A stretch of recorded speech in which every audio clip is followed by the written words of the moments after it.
Hello friends, आज हम लोग डिस्कस करेंगे एक बहुत इंपॉर्टेंट टॉपिक 12th एनसीईआरटी का, that is molecular basis of inheritance. 12th NCERT के सबसे डिफिकल्ट चैप्टर में से एक और कंसेप्चुअल चैप्टर है।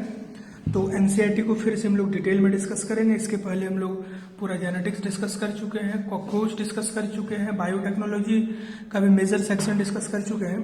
तो कई पार्ट में वीडियो आएगा, तो आप इसको अच्छे से देखिए। एनसीईआरटी को बहुत अच्छे से क्लियर करेंगे। अगर वीडियो की क्वालिटी में थोड़ा अंतर हो तो आप ऑडियो पर, साउंड पर पूरा फोकस करिए और एनसीईआरटी को साथ साथ पढ़िए। कंप्लीट एनसीईआरटी का एनालिसिस हम लोग करेंगे। तो आइए शुरू करते हैं।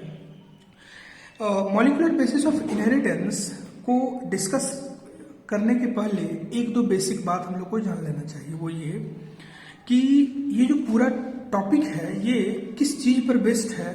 तो दैट इज न्यूक्लिक एसिड। किस पर बेस्ड है?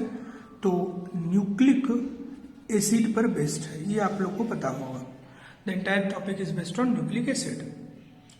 न्यूक्लिक एसिड को डिस्कवर किसने किया था? कुछ तो आंसर है एफ मीसर ने। किसने किया था? एफ मीसर ने किया था।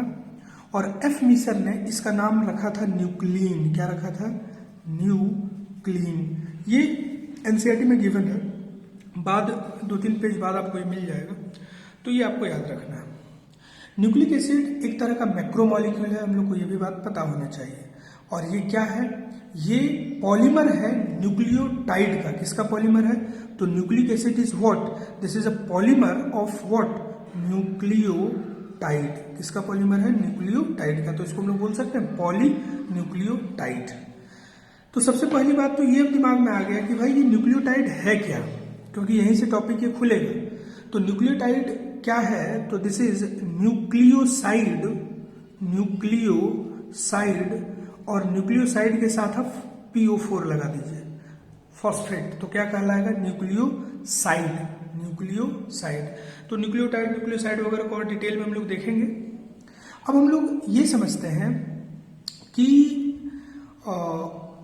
ये जो पूरा नाइट्रोजन का बेस है, पूरा नाइट्रोजन बेस, ये मूलतः दो चीज इसमें अपन लोग को पढ़ना होता है। In the entire nitrogen base is basically we have to study two things. The first is the pyrimidine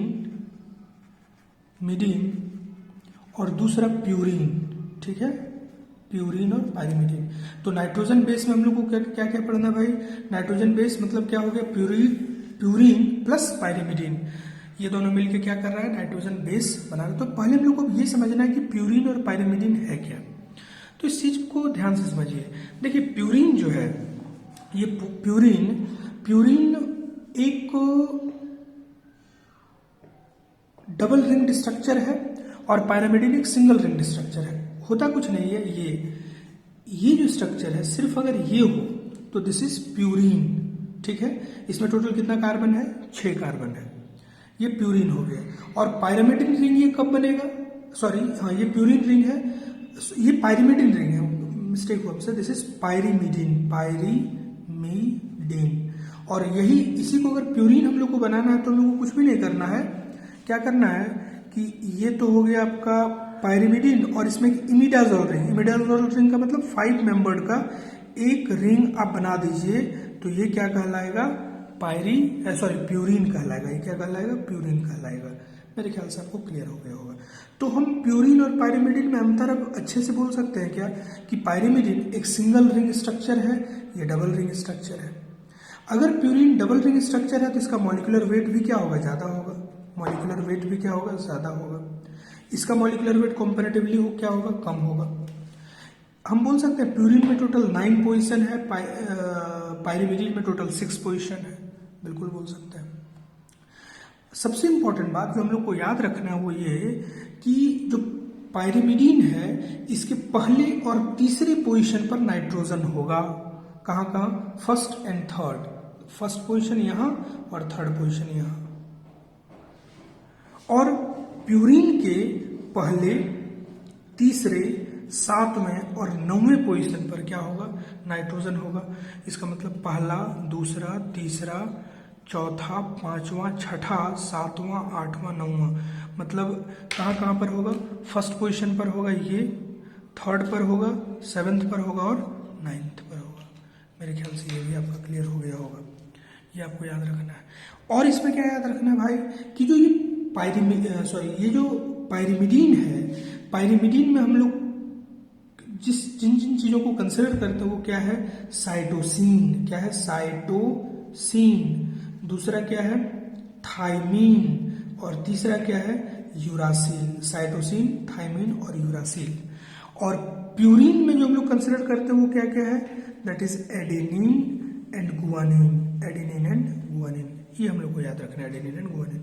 cytosine को हम लोग सी से लिखेंगे, थायमीन को टी से लिखेंगे, यूरासिल को यू से लिखेंगे, एडेनिन को ए से लिखेंगे और गुआनिन को जी से लिखेंगे। इतना चीज हम लोग को याद, बेसिक इंफॉर्मेशन इतना हम लोग को पता होना चाहिए।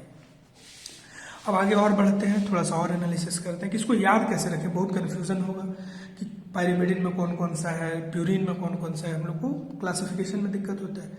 तो आइए देखते हैं, एक ट्रिक याद रखिए, ट्रिक, वो ट्रिक क्या है, कट पाई बॉन्ड। क्या याद रखिएगा, कट पाई बॉन्ड। कट का मतलब, सी का मतलब क्या हुआ, साइटोसिन, यू का मतलब क्या हुआ, यूरासिल, और टी का मतलब क्या हुआ, थायमीन। पाई, अब सोचिए आप, प्यूरिन और पायरिमिडीन में पाई कहाँ आ रहा है, पायरिमिडीन में आ रहा है, इसका मतलब पायरिमिडीन से एसोसिएटेड ये तीनों होगा, cytosine, uracil and thymine. Clear हो गया होगा मेरे ख्याल से कि पायरिमिडीन से एसोसिएटेड होगा साइटोसिन, यूरासिल एंड थायमीन। तो जो रेस्ट बचा एडेनिन और गुआनिन, वो किससे एसोसिएटेड होगा, प्यूरिन से एसोसिएटेड होगा। तो ये ट्रिक बहुत इंपॉर्टेंट क्या है, कट पाई बॉन्ड, ये ट्रिक याद रखिए, बहुत ज्यादा बेनिफिशियल होगा।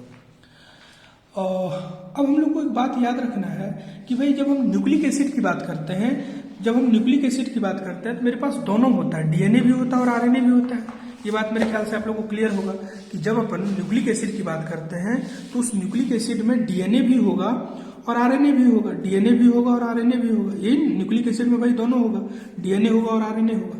अब हम समझते हैं कि मेरे पास जो प्यूरिन बेस है, प्यूरिन बेस में कौन कौन सा है, एडेनिन है और गुआनिन है, एडेनिन है और प्यूरिन में दूसरा कौन है, गुआनिन है। तो हम अच्छे से जानते हैं कि जो प्यूरिन बेस है वो डीएनए में भी होगा और आरएनए में भी होगा कंप्लीटली। वहीं पायरिमिडीन बेस की अगर हम बात करते हैं तो पायरिमिडीन में क्या क्या होता है, CTU, साइटोसिन, थायमीन और यूरासिल। तो याद रखिएगा, साइटोसिन तो दोनों में होगा, थायमीन सिर्फ डीएनए में होता है, आरएनए में नहीं होता है, और यूरासिल सिर्फ आरएनए में होता है, डीएनए में नहीं होता है। ये आपको अच्छे से याद रखना है।